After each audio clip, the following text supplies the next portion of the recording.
Now, the first thing it tells us to do is to read John 4, 1 through 42. We just did that before we answered the questions, so I'm not going to worry about that. We'll read parts of it as we go along.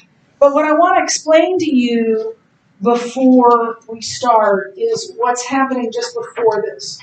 So after this, Jesus and his disciples went into the Judean countryside, and he remained there. And his disciples were baptizing there. Jesus' disciples were baptizing there. And at some point, Jesus finds out that John has been imprisoned. And for some reason, that was something that changed things. And so he goes from Judea, which is where we usually see him in John. In John, he's usually in Jerusalem and in Judea. This is one of the few times that he's not in Judea. So he's traveling between John 3 and 4. He's traveling from Judea, from Jerusalem, up to Galilee. And then we're not going to read this.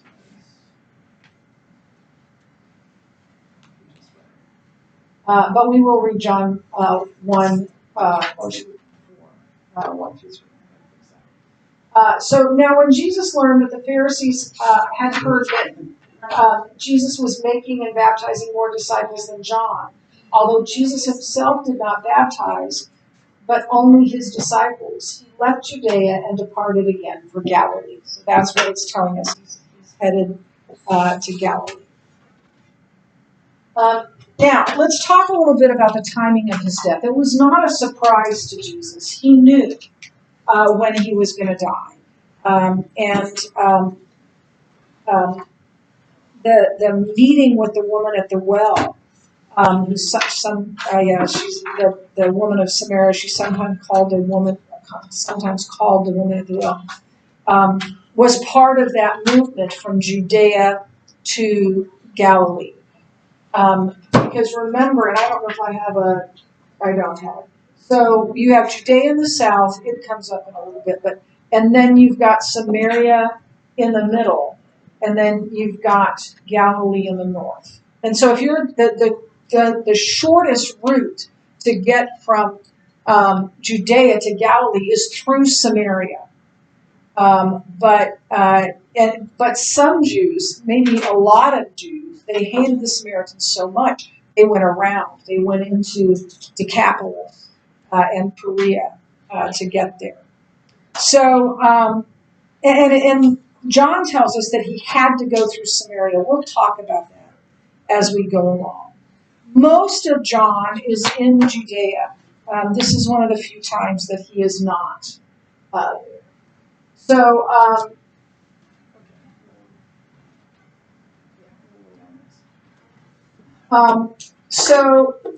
Jesus,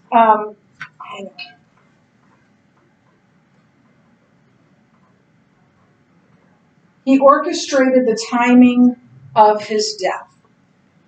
And this is important because there was a specific time that Messiah was to be born, and there was a specific time when the Messiah was to die.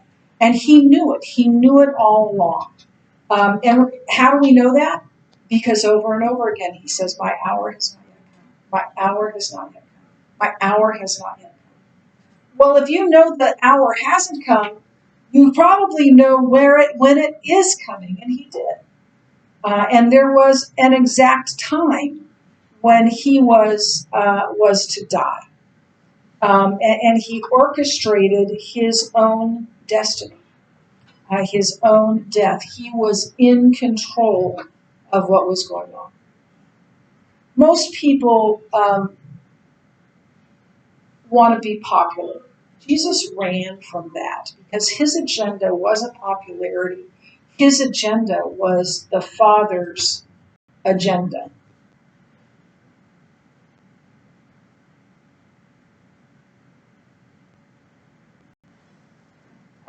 And he was going to do what God told him to do. I would like to speak with both of you after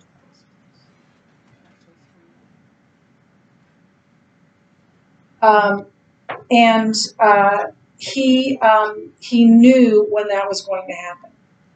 In fact, Paul says as much in Galatians 4. This is what he said, what he wrote. But when the fullness of time had come, God sent forth his Son, born of a woman, born under the law, to redeem those who were under the law, so that we might receive adoption as sons. So that phrase, in the fullness of time, which I think is a beautiful phrase, in the fullness of time, what it means literally is at the exact right time. God sent the Savior, born of a woman, born under the law, so as to redeem those under the law, to buy back those under the law. So Jesus was born at the exact right time, not 1 minute too soon, not 1 minute too late. And he was in control of this, and he knew it from the beginning. Wow. What was that?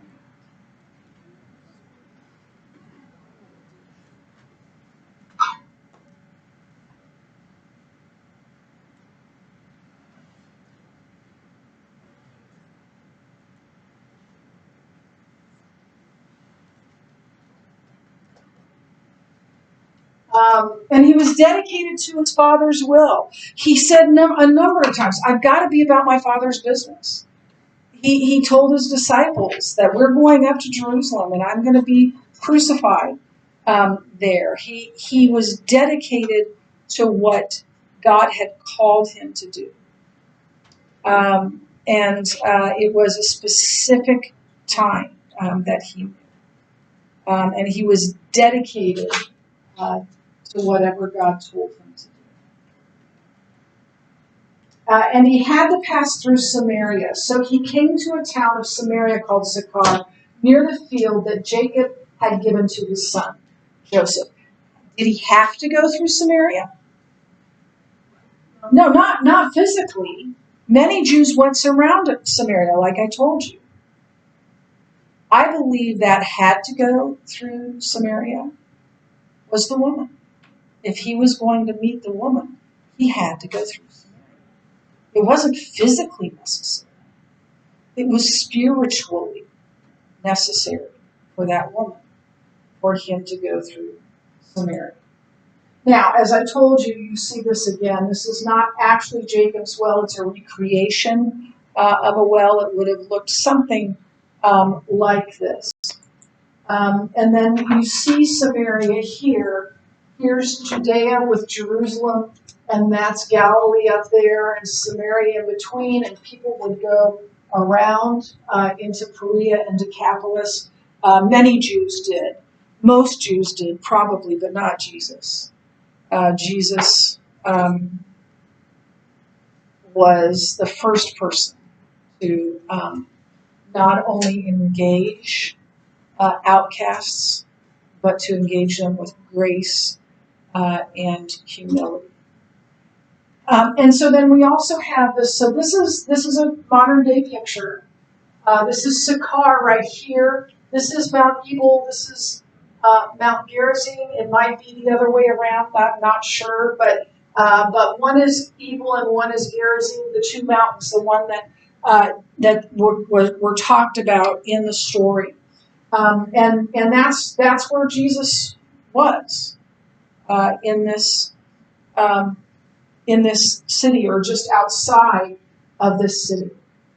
Interestingly enough, this was the place where Joshua led the Israelites when they were coming out of Egypt. He led them to this very spot. And he put he put half of the people on one mountain and the other half on the other mountain. And what he had them do is that he had them shout, one of the mountains, they were shouting all the blessings that would come if they obeyed God. And on the other mountain, they were shouting all the things that would come if they disobeyed. And you can read about this in the Old Testament in Joshua probably. When it's over with, the people, Joshua says to the people, "Will you obey?" And to a man, they're all like, "We will obey. We promise. We will obey." When I was teaching Joshua, and I was talking about this with my youngest sister, I was telling her about this, and she said, "Yeah, it's all very." What did she say? I gotta read this. Oh, it would all be very inspirational if we didn't know the rest of the story, which was that they didn't obey. They promised to obey, but they didn't obey. But it's at this very spot Joshua stood, and the people of Israel. You can go to a place.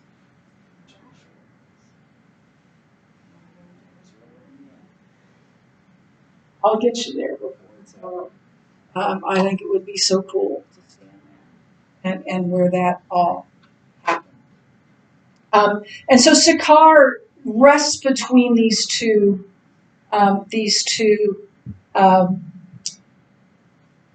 mountains. Now, this next part, and I don't know how much time we have. Let me see. 4. Or not 54. Yes, 54.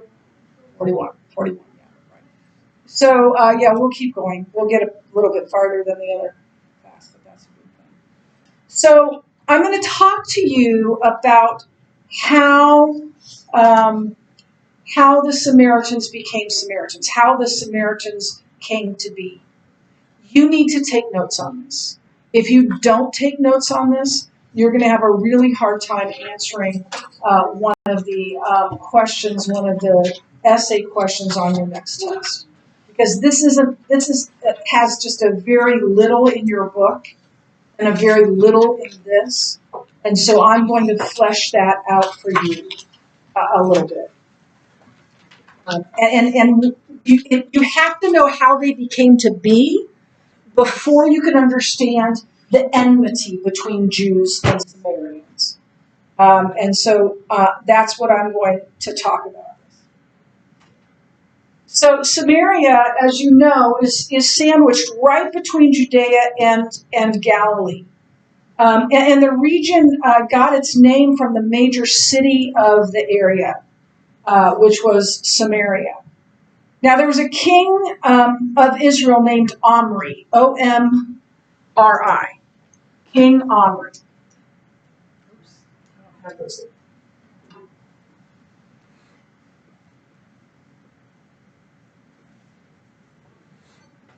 King Omri. And King Omri bought the city of Samaria from its owner. I know, like, he owned a city. Yes, that was back in the day, right? So he bought Samaria. It was actually for 2 talents of silver. That's in 1 Kings 16. And so from that time up till their time of captivity, which was about 200 years later, it continued as the capital of Israel. But you know about, I hope you know about King Sargon from Assyria. Okay, so you need to know about King Sargon.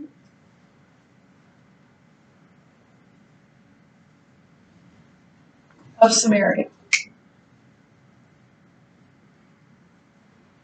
Oh, of Assyria. Of Assyria. Of Assyria.